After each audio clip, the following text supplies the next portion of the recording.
नमस्कार दोस्तों, स्वागत है आप सभी का हमारे इस चैनल ध्रुव क्रिएशन पर। दोस्तों, अगर आप भी अपनी लाइफ में कुछ नया सीखने की चाह रखते हैं तो इस चैनल को अभी सब्सक्राइब कर लें। नवरात्रों में चाहे कुछ भी कर लेना, परंतु ये कार्य जरूर करना। बिन पूजा पाठ के ही सारा फल मिल जाता है। आप चाहे कुछ करें या ना करें, परंतु नवरात्रों में यह एक काम जरूर कर लेना। मैं माता रानी की सौगंध खाता हूं, माता लक्ष्मी खुद आपके घर में चलकर आएंगे। आगे आपकी मर्जी। दोस्तों, नवरात्रि में बिना व्रत बिना पाठ के आपको संपूर्ण नवरात्रि का फल मिल जाएगा। ये वीडियो ध्यान से देखना। अगर आपने व्रत नहीं रखा है, कोई बात नहीं, आपको परेशान नहीं होना है, क्योंकि कभी कभी हम काम के चलते या फिर ऑफिस वर्क होता है, या कभी कभी कुछ ऐसे हम कामों में फंस जाते हैं जिसके कारण हम माता रानी के नवरात्रों में उनको टाइम नहीं दे पाते। तो आपको परेशान नहीं होना है। अगर आपने व्रत नहीं रखा है, कोई बात नहीं, पूजा नहीं कर रहे हैं नवरात्रि में, कोई बात नहीं दोस्तों, बस ये एक काम आपको कर लेना है। नवरात्रि में जितने भी लोग पूजा पाठ करते हैं उससे भी अधिक बढ़कर के फल हासिल होगा। तो ये वीडियो ध्यान से देखना। आज की जो मैं वीडियो बताऊंगा बहुत ही सुंदर है, ज्ञानवर्धक जानकारी है। इस तरह की जानकारी आप लाखों रुपए खर्च करेंगे, फिर भी कोई नहीं बताने वाला। हमारे चैनल का मकसद है जनहित एवं जन कल्याण करना, इसलिए आप लोगों को इस तरह की अच्छी अच्छी जानकारी सिखाते हैं। तो आइए इस वीडियो में जानते हैं, नवरात्रि में ऐसा कौन सा कार्य करने से बिना व्रत बिना पूजा या फिर बिना कन्या भोजन के सारे फल की प्राप्ति हो जाती। मैं प्रमाणित जानकारी बताऊंगा। जो जानकारी बताऊंगा शास्त्रों के अनुसार लिखी हुई जानकारी बताऊंगा। और अगर आप भी माता रानी के सच्चे भक्त हैं, माता रानी को मानते हैं, माता रानी के प्रति आपकी आस्था है, माता रानी के प्रति आपका विश्वास है, तो आप कमेंट बॉक्स में जय माता दी जरूर लिखना। इस वीडियो को लाइक कर चैनल को सब्सक्राइब जरूर करना। और हाँ, कमेंट बॉक्स में अपनी राशि भी डाल दीजिएगा। यदि आपकी राशि के अनुसार हमारे पास कोई उपाय होगा तो वह आकर हम आपके कमेंट में रिप्लाई करके बता देंगे। चलिए, समय ना रहते हुए मैं आप लोगों को जानकारी बताना चाहूंगा। देखिए, अगर आपने दुर्गा सप्तशती का सिद्ध कुंजिका स्तोत्र के बारे में थोड़ा बहुत अगर आपको जानकारी है तो उसमें लिखा होगा, आपने देखा होगा। अर्थात भगवान शंकर माता को बताते हैं कि न कवच की जरूरत है, न किसी भी तरह का कोई बड़ा अनुष्ठान करने की जरूरत है, न पूजा पाठ करने की जरूरत है। केवल सच्चे मन से अगर नवरात्रि के समय में कोई भी व्यक्ति पूरे मन के साथ, पूरे विश्वास के साथ, सच्ची लगन आस्था के साथ अगर दुर्गा सप्तशती में वर्णित सिद्ध कुंजिका स्तोत्र का पाठ कर लेता है तो संपूर्ण दुर्गा पाठ का फल उन्हें हासिल हो जाता है, जो भी आप व्रत रखते हैं। माता रानी के लिए आप चाहते हैं कि माता रानी का आपके ऊपर आशीर्वाद हासिल हो, माता रानी की कृपा मिले। आपकी कोई अधूरी मनोकामना है, वो चाहते हैं आपकी अधूरी मनोकामना पूर्ण हो जाए। सरकारी नौकरी है तो पितृदोष, राहु दोष, मंगल दोष, कर्ज दोष, शनि दोष, कर्ज का दोष, गरीबों का दोष मात्र पल भर में दूर होगा। तो अगर आपने नवरात्रि का व्रत रखा है तो वो सारे फल अगर आप चाहते हैं और उसका 1000 गुना फल हासिल हो जाए तो नवरात्रि के समय में दुर्गा सप्तशती का पाठ जरूर करना। और जो लोग नवरात्रि का व्रत नहीं रखे हैं, कारण वर्ष उन्हें टाइम नहीं मिल पाया है, ऐसे व्यक्ति दुर्गा सप्तशती में वर्णित सिद्ध कुंजिका स्तोत्र का पाठ जरूर करना। पूर्ण रूप से आपको नव दुर्गा माता का पूजा पाठ करने से, नव दुर्गा के 9 दिन व्रत करने से, कन्या भोजन कराने से जो फल हासिल होता है दोस्तों, केवल इस पाठ को सच्चे मन से अगर एक दिन अगर आप जो है नवरात्रि के दिन एक दिन बस केवल आप जो है बैठ करके जप लेते हैं तो पूर्ण रूप से आपको फल हासिल हो जाता है। मैं आप लोगों को बताना चाहूंगा, लोग समर्थन है, ऐसे लोगों को कन्या पूजन भी जरूर करना चाहिए। मैं कल की भी वीडियो में बताया हूं। अब कन्या पूजन का बेनिफिट क्या है तो माता रानी स्कंद पुराण में भी लिखा है और कई सारे हमारे जो है देवी पुराण में भी इसका वर्णन मिलता है। माता रानी जितना पूजा पाठ से प्रसन्न होती है उतना ज्यादा कन्या भोजन कराने से हो जाती है, क्योंकि कन्याओं को देवी का स्वरूप समझा जाता है। और जो कन्या होती है नवरात्रि के समय में ये साक्षात नव दुर्गा का स्वरूप हो जाती है। मैं कन्या पूजन के बारे में विस्तार से वीडियो के अंत में बताऊंगा, तो वीडियो में कंटिन्यू बने रहना। पूजन कैसे करना है और क्या मुहूर्त है सब बताऊंगा। दोस्तों, दूसरी जानकारी बता रहा हूं, ये जानकारी आपकी जिंदगी में बाहर लाएगी। आपके जीवन में चल रही परेशानी को दूर करेगी, क्योंकि हम आप लोगों को बहुत सरल सरल साधारण से विधि बताते हैं जिसमें आप सभी दर्शकों का कल्याण छुपा होता है। तो नवरात्रि के दौरान आपको एक पुष्प का पौधा जरूर लगाना है। मैं इसका फायदा भी बताऊंगा, कौन कौन से पुष्प लगाने चाहिए। हमारे धर्म शास्त्रों के अनुसार कहा गया है, दोस्तों, अगर व्यक्ति मंदिर के किनारे में मदार का पौधा लगा दे, ध्यान से सुनिए, जो सफेद कलर का मदार का पौधा होता है, किसी भी मंदिर के किनारे में लगा देते हैं। ये पुष्प वहां पर उपस्थित जो देवी देवता है, मंदिर में जो रहने वाले जो देवी देवता हैं, जैसे शिव मंदिर है, शिव मंदिर में मदार का पौधा लगाते हैं, तो इसका एक पुष्प अगर कोई भी व्यक्ति रख करके चढ़ा दें शिव मंदिर में जाकर के, तो आपको एक स्वर्ण दान के बराबर पुण्य की प्राप्ति होती है। तो मदार का पौधा लगाने से इसमें जो फूल खिलेंगे जाकर के देवी देवताओं को चढ़ाए जाएंगे, तो उसका आपको जो है पुण्य की प्राप्ति होगी। जो व्यक्ति चढ़ा रहा है उसको आधा फल मिलेगा और आधा फल आपको हासिल होना शुरू हो जाएगा। तो मदार का पौधा अगर कोई भी व्यक्ति नवरात्रि के समय में किसी भी शिव मंदिर है, माता रानी का मंदिर है, उनके समीप में जाकर के लगाता है, तो अक्षत पुण्य की प्राप्ति होती है। ना इसमें आपको व्रत करना है, न पूजा पाठ करने की जरूरत है। बस आप जो है कोई भी फूलों का पौधा लगा सकते हैं, श्रेणी में आते हैं। जैसे मदार का पौधा, सदाबहार का पौधा, सदाबहार हमेशा हरियाली रहता है और ये हमेशा फूलते हैं। ऐसे फूल का आपको चयन करना है जो हमेशा फूलते रहें, जिसमें फल फूल आते रहें। तीसरे नंबर पर आता है कनेर का पौधा। जो कनेर का पौधा है, ये देवी माँ का श्रृंगार कहा गया है। कनेर के पौधे से अगर कोई भी व्यक्ति, कनेर का पौधा सफेद कलर का अगर कनेर है, तो फिर इसे अति उत्तम समझा जाता है। कनेर के पौधे को पार्वती का स्वरूप कहा गया है। शास्त्रों में तो कनेर का पौधा चढ़ाने से माता रानी बहुत प्रसन्न होती है और गोदान के बराबर हमें फल की प्राप्ति होती है। आप चाहते हो तो गुड़हल का पौधा लगा सकते हैं। दोस्तों, मंदिर के किनारे में, देवी मंदिर के किनारे में अगर कोई भी व्यक्ति गुड़हल का फूल का पौधा लगता है, तो हमारे धर्मशास्त्रों में ऐसा कहा गया है, गुड़हल के वृक्ष पर साक्षात मां जगदम्बा का वास होता है। जी हां, ये मैं कोई हवा में हवाई बात नहीं कर रहा हूं, प्रमाणित बात कर रहा हूं। धर्मशास्त्रों में भी है। आप माता रानी को 56 भोग लगाएं या ना लगाएं, कोई श्रृंगार का सामान चढ़ाएं या ना चढ़ाएं, इससे कोई फर्क नहीं पड़ता। परंतु अगर कोई भी व्यक्ति नवरात्रि के समय में गुड़हल का पुष्प माता रानी को सच्चे मन से अगर माला पिरो करके 21 की संख्या में, 11 की संख्या में चढ़ा दी जाए, तो उस व्यक्ति की वह मनोकामना पूर्ण होने से साक्षात ब्रह्मा भी नहीं रोक पाते हैं। गुड़हल का फूल माता रानी को चढ़ाने से नवरात्रि में आपने पूजा पाठ व्रत रखे हैं, पूजा कर रहे हैं। कोई बात नहीं, अगर आप व्रत नहीं कर पा रहे हैं, पूजा पाठ में टाइम नहीं दे पा रहे हैं, तो गुड़हल का फूल माता रानी को नवरात्रि के किसी भी दिन, एक दिन 21 माला पिरो करके, माला बना करके माता को चढ़ा देना, संपूर्ण व्रत का फल मिल जाएगा। आपने नवरात्रि का व्रत रखा हो या ना रखा हो, इससे कोई फर्क नहीं पड़ता। बस गुड़हल का फूल माता रानी को चढ़ा देना। तो ऐसा कहा गया है, कोई व्यक्ति अपने जीवन काल में अगर नवरात्रि के समय में गुड़हल का पौधा लगा देता है और इस पौधे में फूल आना शुरू हो जाते हैं, और ये अगर देवी देवताओं को चढ़ना शुरू हो जाते हैं, तो माता रानी आजीवन आपकी बिल्कुल ही मदद करेंगी, आपके ऊपर अपनी कृपा बरसाएगी, आपको अपना पूर्ण आशीर्वाद देंगी, और जब तक आप इस संसार में जिएंगे कभी भी निर्धन नहीं रहेंगे। देखिए, हमने आपको वीडियो के बीच में बताया था कि कन्या पूजन 2023 में कब है और क्या है। शुभ मुहूर्त आइए।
और वहीं 8 दिनों के नवरात्रि को अच्छा नहीं समझा जाता। ऐसे में 10 दिनों के नवरात्र बहुत ही शुभ माने गए हैं। शास्त्रों के अनुसार नवरात्रि के दिनों में माता रानी का पूजन करने से, कन्या पूजन करने से मां अभय वरदान प्रदान करती है। कुंडली में जो कष्ट होते हैं उन्हें ठीक कर देती है। श्रीधर की तरह ही सच्चे हृदय वाले व्यक्ति के सभी कष्टों का निवारण मां शीघ्र ही करती है। मां की उपासना से विनम्रता का विकास होता है। सभी कष्ट, दरिद्रता, दुख, कष्ट नष्ट हो जाते हैं। नवरात्रि में माता रानी का व्रत और पूजन किया जाता, परंतु नवरात्रि के दौरान सबसे ज्यादा महत्व होता है कन्या पूजन का। दोस्तों, कन्या रानी जो होती है फूल की पंखुड़ियों की तरह नाजुक होती है। कन्या पूजन सर्वोप्रिय है, श्रेष्ठ है। कन्या के रूप में स्वयं जगदम्बा देवी, माता वैष्णो, 9 देवियां अर्थात समस्त ब्रह्मांड इनके शरीर के कण कण में वास करते हैं। बहुत कम लोग जानते हैं 33 कोटि देवी देवताओं का वास होता है। कन्याओं के मस्तक पर कन्या चाहे छोटी हो चाहे बड़ी हो, वो सदैव पूजनीय है, मां के समान मानी है। दोस्तों, समझा जाता है व्रत और उपासना से माता रानी इतना प्रसन्न नहीं होती है जितना कि कन्या पूजन से होती है। नवरात्रि में छोटी छोटी कन्याओं को माता रानी का स्वरूप समझा जाता है। कन्याओं को भोग लगाया जाता है, उन्हें प्रसन्न किया जाता है और बदले में आशीर्वाद मांगा जाता है। कन्याओं को प्रसन्न करने के लिए गिफ्ट आदि उपहार वगैरह दिए जाते हैं। समझा जाता है अगर कन्याओं को कोई भेंट दी जाए और वो उसे खुशी खुशी स्वीकार कर लें तो इसका मतलब है माता रानी अर्थात माता वैष्णो ने वो भेंट स्वीकार कर ली। जिन पर कन्याएं प्रसन्न होती हैं तो उन्हें माता रानी का आशीर्वाद मिल गया और माता रानी की कृपा से उन्हें मुंह मांगा वरदान हासिल होता है। कन्या पूजन कोई मामूली पूजन नहीं होता। समस्त ब्रह्मांड में जो पूजा होती है उनसे बढ़कर कन्या पूजन को समझा जाता है। 10 बार गंगा स्नान करने से और 100 बार यज्ञ करने से तथा 1000 बार यात्रा करने से जो पुण्य मिलता है वह मात्र एक बार कन्या पूजन करने से करोड़ों गुना भक्त को मिल जाता है, हासिल हो जाता है। दोस्तों, इसीलिए कहा जाता है कि कन्याओं को सताना नहीं, इससे समस्त ब्रह्मांड हिल जाता है। कन्याओं की जितनी सेवा की जाए कम ही होती है। कन्याएं कोई मामूली नहीं होती। कन्या के रूप में स्वयं उनके मस्तक पर विराजमान होकर स्वयं देवी चलकर आपके घर तक आती है। नवरात्रि में 2 साल से लेकर 10 साल तक की कन्या का पूजन होना चाहिए। अष्टमी अथवा नवमी को कन्याओं के पैर धोकर भोजन कराना, उपहार आदि देना श्रेष्ठ समझा जाता है, दुर्लभ समझा जाता है। ऐसा मौका कभी हाथों से नहीं जाने चाहिए। इस दिन जितना ज्यादा हो सके कन्याओं को हाथ पकड़कर, पैर पकड़कर अपने घर तक लेकर आएं। दोस्तों, वीडियो में आगे बढ़ने से पहले आप अपनी राशि भी कमेंट बॉक्स में जरूर डाल दीजिएगा। यदि हमारे पास कोई उपाय होगा तो वह आकर हम आपके कमेंट के रिप्लाई में बता देंगे। कोई भी राशि के अनुसार अगर उपाय करता है तो माता वैष्णो बड़ी प्रसन्न होती है और ऐश्वर्य धन प्रदान करती है, माला माल बना देती है। इसीलिए राशि कमेंट में जरूर छोड़ें और हाँ, माता को एक लाइक जरूर लाइक करने में कंजूसी ना करें। दोस्तों, कैसे करें? कन्याओं का स्वागत। कन्या जब आपके घर आए तब सभी के पैरों को दूध और पानी से उनके पैरों को धुलाना चाहिए। खासकर मर्दों को कन्याओं के पर आवश्यक धोने चाहिए, इससे मैया वैष्णो प्रसन्न होती है। दोस्तों, फिर उसके बाद कन्याओं को किसी साफ जगह पर जमीन पर कपड़ा बिछाकर बैठाना चाहिए। उनके माथे पर अक्षत, फूल और कुमकुम लगाना चाहिए। फिर उसके बाद भोजन ग्रहण करवाना चाहिए, परंतु हमेशा याद रहे कि थाली में 3 पूरियां कभी ना रखें। इसे शुभ नहीं, घोर अशुभ समझा जाता है। 3 पूरियां तथा 3 रोटियां मरने वाले व्यक्ति के लिए निकाली जाती हैं और जेल में कैदियों के लिए दी जाती है। ऐसे में कन्याओं को उनकी थाली में 3 पूरी कभी ना दें, परंतु 1-2 करके पूरियां दे सकते हैं।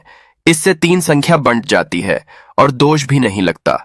दोस्तों, कन्याओं को खाना खिलाने के बाद अंतिम में कन्याओं के सर पर लाल चुनरी उड़ाना चाहिए और भोजन में आपको खीर, हलवा, चना तथा आलू की सब्जी, छोले वगैरह की सब्जी खिलानी चाहिए। पनीर आदि भी खिलाया जा सकता है। वैसे माता रानी का प्रिय भोजन खीर, हलवा, पूरी और छोले आदि ही हैं, परंतु भूल से भी लहसुन और प्याज का इस्तेमाल कभी ना करें, अन्यथा अनर्थ हो जाएगा। अक्सर कई लोग कन्याओं को कुरकुरे का पैकेट, चिप्स वगैरह का पैकेट खिलाते हैं, जो कि घोर अनर्थ समझा जाता है, क्योंकि इसमें लहसुन, प्याज का इस्तेमाल होता है, जिसके कारण आपका व्रत खंडित हो सकता है। मां दुर्गा क्रोधित हो सकती है। जहां आपने 9 दिनों तक लहसुन, प्याज का परहेज किया, परंतु आपकी एक गलती पूरे व्रत को खंडित कर सकती है। इतना भी नादान नहीं बनना चाहिए कि माता रानी रुष्ट हो जाए और कन्याओं को भी अशुद्ध होना पड़े। कन्याओं को डब्बा बंद कोई भी ऐसी चीज ना खिलाए जिसमें लहसुन प्याज होता है। कई चीज तो ऐसी होती है मार्केट में जिसके अंदर लहसुन प्याज का इस्तेमाल होता है, ऐसा आप कभी मत करना। दोस्तों, कई लोग कन्या पूजन में खाना घर पर नहीं बनाते और मार्केट से रेडीमेड लाकर ही खिलते हैं तथा जलेबी खिलाते हैं, जो कि शुभ नहीं समझा जाता। दोस्तों, ऐसा खाना वो लोग खिलाते हैं जिनके घर में मान लीजिए कोई दुर्घटना आदि हो गई है या घर में कोई बीमार है या कोई मुसीबत है, तब वो ऐसा करते हैं। परंतु अगर आप स्वस्थ हैं, आपको कोई पीड़ा नहीं है, तो ऐसा भूल कर भी नहीं करना चाहिए। माता रानी दही जलेबी नहीं, आपके हाथों का बना भोजन खाना चाहती है, आपका प्यार चाहती है। फिर चाहे आप घर में एक ही पूरी क्यों ना बनाए माता के लिए, पर आप स्वयं ही अपने हाथों से माता रानी को खिलाए देखिए। भले ही आप दही जलेबी खिला सकते हैं, परंतु माता को घर का बना हुआ शुद्ध भोजन ही अति प्रिय है। खासकर नवरात्रों के दौरान घर में पक्का खाना जरूर बनाना चाहिए। माता रानी बहुत प्रसन्न होती है। घर का बना पक्का खाना ही कन्याओं को खिलाना चाहिए। हमेशा याद रखें, कन्याओं को प्लास्टिक के बने दोने में खाना नहीं खिलाना चाहिए। ऐसे बर्तन पूजा पाठ के लिए शुभ नहीं अशुभ होते हैं, क्योंकि प्लास्टिक के ज्यादातर बर्तन जो होते हैं जानवरों की हड्डियों द्वारा जाते हैं, इसीलिए ऐसा पाप मत करना। कन्याओं को हमेशा स्टील के बर्तन या पत्तों से बने बर्तनों में ही भोजन कराना चाहिए, बहुत ही शुभ समझा गया है। अगर पेड़ के पत्ते में भोजन कराते हैं तो माता अभय वरदान प्रदान करती है।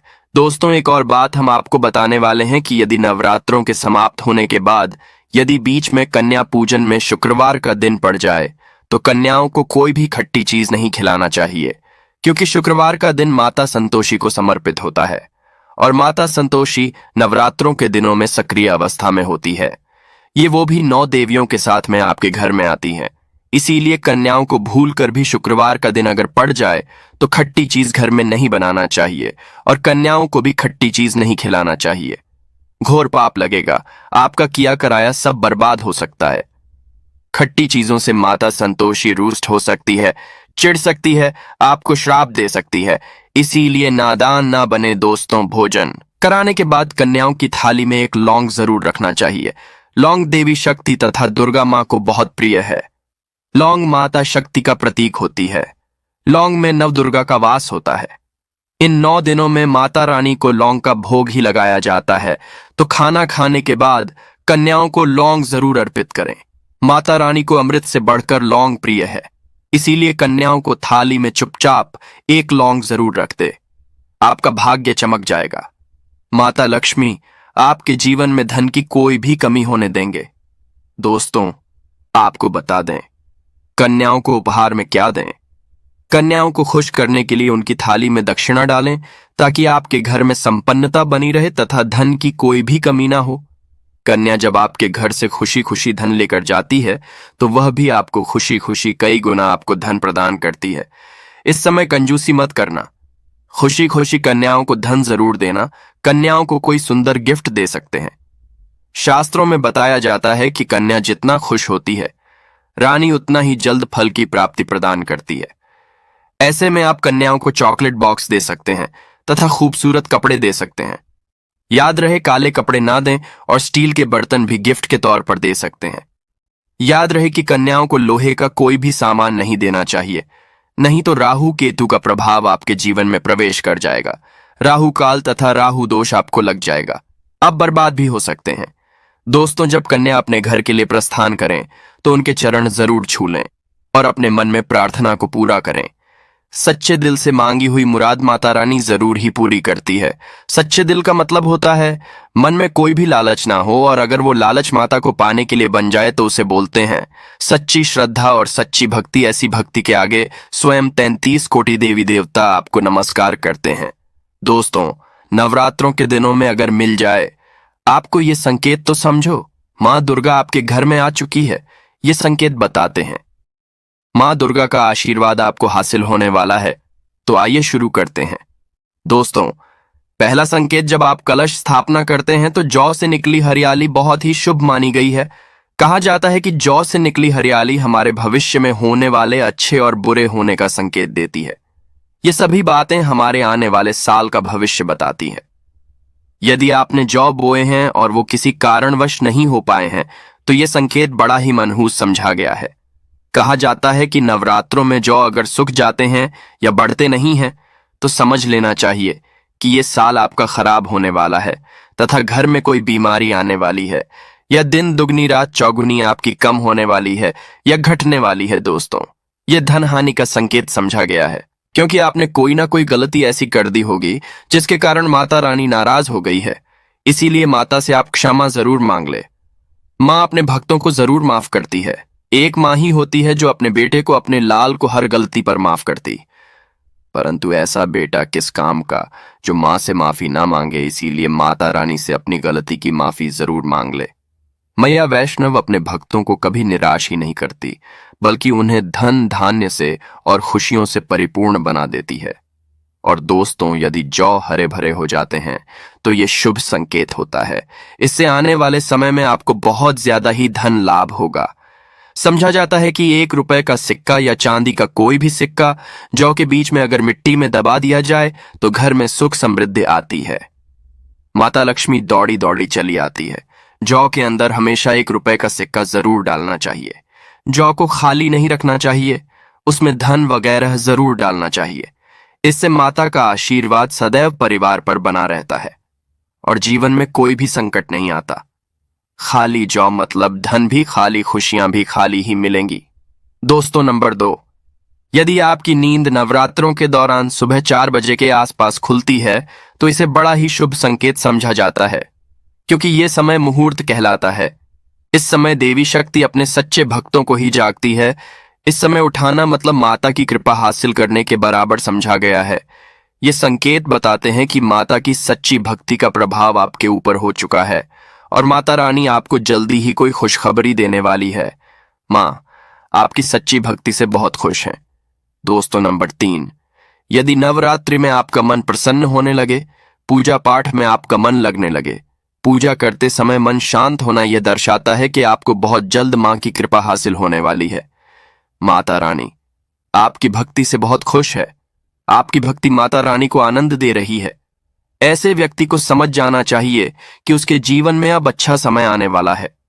दोस्तों, नंबर 4, नवरात्रों के दौरान अगर माँ के गले से फूल गिर जाए तथा जौ के हरे भरे पत्ते अगर बिन हवा के हिल जाए तो इसे अति उत्तम समझा गया है। यह संकेत बताता है कि माता रानी का आगमन आपके घर में अस्थायी से हो चुका है। आपको माता लक्ष्मी की कृपा हासिल होने वाली है। ये संकेत कुछ खास लोगों को ही दिखाई देते हैं। समझा जाता है कि पूजा करते समय अगर धुआं अधिक बढ़ जाए तो इससे यह पता चलता है कि आपके घर से गरीबी हमेशा हमेशा के लिए जाने वाली है। भूत प्रेत आत्माएं अब आपके घर से हमेशा के लिए जाने वाले हैं। पूजा करते समय धुएं का अधिक होना बहुत ही शुभ और मंगलकारी समझा गया है। ये संकेत भविष्य में अच्छे परिणाम को दर्शाते हैं। दोस्तों, नंबर 5, द्वार पर गाय का आना। वेदों में बताया जाता है कि नवरात्रि के दौरान गाय माता का घर में आना बड़ा ही शुभ संकेत समझा गया है। नवरात्रि में द्वार पर गाय का आना अत्यंत शुभ है। यदि आपके भी द्वार पर गाय आती है तो गाय के माथे पर कुमकुम लगाना ना भूलें तथा गाय को रोटी जरूर खिलाएं। इससे मां दुर्गा अत्यंत प्रसन्न होंगी और आपकी झोली खुशियों से भर देंगी। द्वार पर गाय का बार बार आना भी जीवन में आने वाले अच्छे संकेतों की ओर इशारा करता है। दोस्तों, नंबर 6, अपने में शेर का दिखाई देना।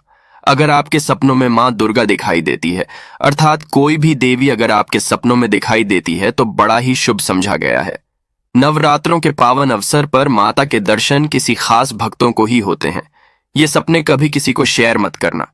यदि माता की सवारी तथा शेर रात्रि में सपने में बार बार दिखाई देता है तो मां दुर्गा आपसे प्रसन्न है। ये संकेत बताते हैं कि जल्द ही आपकी कोई मनोकामना जरूर पूर्ण होगी और आपके शत्रुओं नाश हो जाएगा। शत्रु आपके नाम से ही थर थर कांपने लगेगा। मां दुर्गा का वाहन शेर है, इसीलिए नवरात्रि में शेर का दिखाई देना अत्यंत शुभ संकेत होता है। दोस्तों, नंबर 7, यदि कोई छोटी कन्या आपको सुबह सुबह लाल वस्त्र धारण किए हुए दिखाई देती है तो आपने साक्षात मां दुर्गा के दर्शन किए हैं। यदि नवरात्रों में सबसे पहले आपके घर में कन्याओं का आगमन हो जाए तो समझो आपको दुनिया की कोई भी शक्ति, ब्रह्मांड की कोई भी आपको करोड़पति होने से नहीं रोक सकती। आपके जीवन में, आपके घर में माता लक्ष्मी का आगमन होने वाला है। आप दिन दुगनी रात चौगुनी तरक्की करेंगे। अब आप खुशियां मनाइए और मिठाइयां बांटे। ऐसे में कन्याओं को भरपूर तरीके से खुश रखें और उनका आगमन दूध से चरण धुलाकर करें। कोई भी कंजूसी ना करें दोस्तों। माता रानी आपको ये संकेत दे रही है कि अब आपका बुरा समय समाप्त हो चुका है। अब जीवन में सुख समृद्धि के द्वार खुल जाएंगे। दोस्तों, नंबर घर पर उल्लू का आना। यदि मां लक्ष्मी का वाहन उल्लू नवरात्रि में आपके घर पर आकर बैठ जाए तो ये भी शुभ संकेत है। इसका अर्थ है कि मां लक्ष्मी का आपके घर में प्रवेश हो चुका है और आपकी आर्थिक स्थिति और मजबूत होगी। परंतु याद रहे, उल्लू नवरात्रि और दीपावली पर आना ही शुभ समझा जाता है। दोस्तों, नंबर 9, यदि ब्रह्म मुहूर्त के समय यानी सुबह के 4 बजे के आसपास घंटियों की आवाज सुनाई दे जाए या शंख की आवाज सुनाई दे जाए तथा कोई भजन, तो बड़ा ही शुभ संकेत समझा गया है। इससे यह पता चलता है कि माता रानी आपकी भक्ति से बहुत प्रसन्न है और आपके जीवन में सभी नकारात्मकता का नाश होने वाला है तथा माता लक्ष्मी की कृपा आपको हासिल होने वाली है। दोस्तों, नवरात्रों के दौरान घर में काली चींटियों का दिखाना, लंबी लंबी लाइन बनाकर मुंह में खाना ले जाते हुए चींटियों को देखना अच्छा संकेत समझा गया है। और यदि मंदिर में पूजा करते समय कोई छिपकली आदि दिखाई दे जाए या मंदिर के स्थान की छिपकली चली जाए तो बड़ा ही शुभ संकेत समझा गया है। इससे यह पता चलता है कि आपको माता लक्ष्मी की कृपा हासिल होने वाली है। मां का आशीर्वाद आपको मिलने वाला है। नवरात्रों के दौरान मंदिर में छिपकली का दिखना बहुत ही शुभ संकेत समझा गया है। आपकी भक्ति का फल आपको शीघ्र ही मिलने वाला है, क्योंकि छिपकली को माता लक्ष्मी का प्रतीक समझा गया है। किसी शुभ अवसर पर छिपकली का दिखना मंगलकारी समझा गया है और नवरात्रि में छिपकली का मंदिर में दिखना साक्षात देवी लक्ष्मी का स्वरूप गया है। दोस्तों, अगर आप वाकई में मां वैष्णो की कृपा पाना चाहते हैं तो कमेंट बॉक्स में लिखें, जय माता दी माता रानी। आपकी झोली खुशियों से भर दें। मां वैष्णो के लिए एक लायक तो